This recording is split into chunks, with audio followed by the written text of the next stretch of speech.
वो तो अपराधी यहाँ तो है नहीं। कौन अपराधी है बताइए? कौन ऐसा ऑर्गेनाइज्ड क्राइम इस प्रदेश में हो रहा है? और जब Sushil Modi ji deputy chief minister थे तब अनऑर्गेनाइज्ड क्राइम नहीं होता था क्या?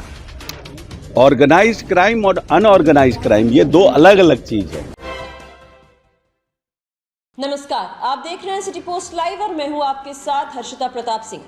बिहार का क्राइम ग्राफ लगातार बढ़ रहा है। राजद सुप्रीमो लालू प्रसाद यादव के पोतों पर कार्यपालक पदाधिकारी पर जानलेवा हमला करने का आरोप भी लगता है, लेकिन नीतीश कुमार के मंत्री को बिहार में अपराध नजर ही नहीं आ रहा। जी हां, आपको बता दें, भाजपा से राज्यसभा सांसद सुशील मोदी कहते नजर आए थे कि नीतीश कुमार को एक बार फिर से उस तरीके से काम करने की जरूरत है जैसे वो एनडीए के साथ किया करते थे, तभी बिहार में जो अपराध लगातार बढ़ रहे हैं उसको कम करने में कामयाब हो पाएंगे। इस पर मंत्री अशोक चौधरी ने साफ कह दिया कि इस बात का कोई मतलब ही नहीं है क्योंकि बिहार में अपराध है ही नहीं। तो वहीं पत्रकारों को ऑर्गेनाइज्ड क्राइम और अनऑर्गेनाइज्ड क्राइम की परिभाषा भी सिखाते नजर आए अशोक चौधरी। क्या कुछ उन्होंने कहा है, पहले आप वो सुने।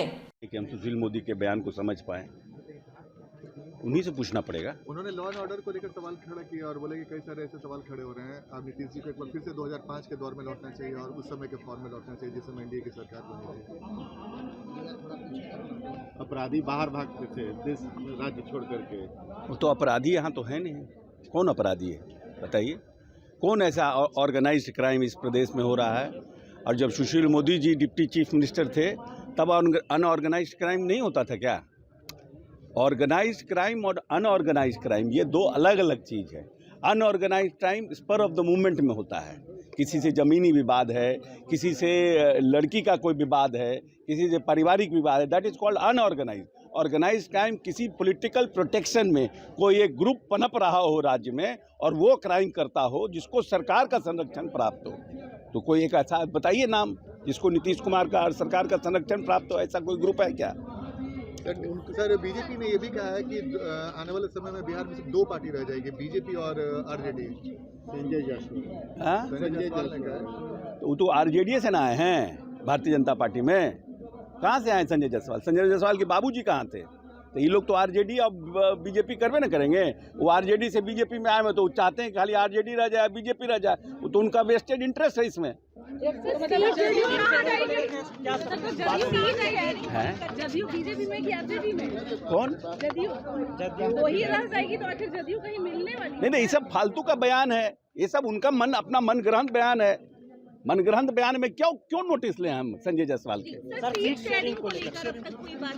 ये सवाल आप एनडीए से क्यों नहीं पूछती हैं? आप यंग पत्रकार हैं, ये सवाल जाकर के बीजेपी वालों से भी पूछिए कि कब आपका सीट शेयरिंग हो रहा है। बिहार में लगातार जो अपराध है वो बढ़ता चला जा रहा है। राजद सुप्रीमो लालू प्रसाद यादव के पोतों पर भी कार्यपालक पदाधिकारी के ऊपर हमला करने का आरोप लगता है, लेकिन मंत्री अशोक चौधरी को बिहार में अपराध नजर नहीं आता। तो वहीं पत्रकारों को ही ऑर्गेनाइज्ड क्राइम और अनऑर्गेनाइज्ड क्राइम की परिभाषा सिखाते नजर आए। मंत्री अशोक चौधरी आज पत्रकारों के कुछ सवाल पर भड़कते भी नजर आए जब उनसे कहा गया कि संजय जायसवाल कहते हैं कि आने वाले चुनाव के बाद बिहार में केवल दो ही पार्टियां रह जाएंगी, भाजपा और राजद। इस पर मंत्री अशोक चौधरी भड़क गए और कहते नजर आए कि इस तरीके के सवालों का मैं जवाब नहीं देता। तो वहीं जब उनसे सवाल किया गया कि क्या जेडीयू भाजपा के साथ जाने वाली है या राजद के साथ, इस पर पत्रकारों पर ही भड़कते नजर आए, कहते नजर आए कि ये तरह बेबुनियाद बयान है, इन ऐसी बातों का मैं जवाब देना जरूरी नहीं समझता। तो वहीं सीट शेयरिंग भी एक अहम मुद्दा है जिसको लेकर लगातार सभी के मन में सवाल उठ रहे हैं। इस सवाल से भी बचते नजर आए मंत्री अशोक चौधरी और कह दिया कि ये सवाल आपको भाजपा से पूछनी चाहिए, एनडीए से पूछने चाहिए। तो पत्रकारों के तमाम सवालों पर किस तरीके से आज मंत्री अशोक चौधरी प्रतिक्रिया देते नजर आए, भड़कते नजर आए, ये हमने आपको सुनाया। फिलहाल इस खबर पे इतना ही। आप आगे की खबरों के लिए देखते रहिए सिटी पोस्ट लाइव। इस वीडियो को लाइक करें, शेयर करें और चैनल को सब्सक्राइब करना ना भूलें। धन्यवाद।